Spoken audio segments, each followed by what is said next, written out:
Dans le troisième chapitre, Perception des systèmes d'information, l'auteur définit que la perception des systèmes prend en compte les rôles de chaque élément, les interactions entre les différents acteurs du système que l'on est capable d'identifier.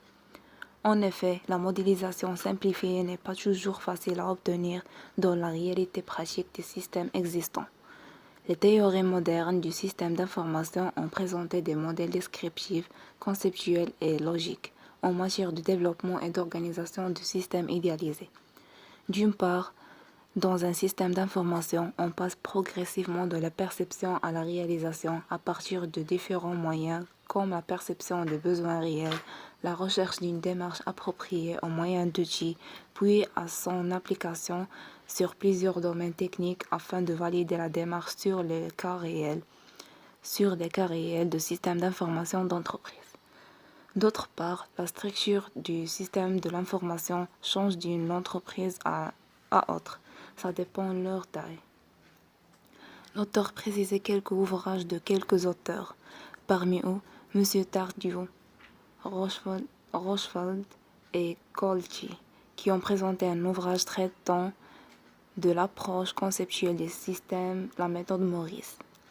En fait, le système d'information constitue de 3 niveaux, selon une stratégie descendant du niveau supérieur de pilotage du système vers la partie active. Le premier niveau, celle des structures de pilotage du système qui s'intéresse à la démarche globale opérée par l'entreprise. Elle est traduite par le niveau conceptuel des traitements par rapport aux besoins préliminaires qui sont définis dans une macro-analyse. Le second, celle d'information considérer l'implication de l'ensemble des moyens au niveau organisationnel avec la notion de service rendu et d'objectif visé. Et pour le troisième, qui est de nature opératoire, dans le système de l'entreprise, se base sur les aspects pratiques au niveau technique en analysant les ressources et les choix avant la mise en application.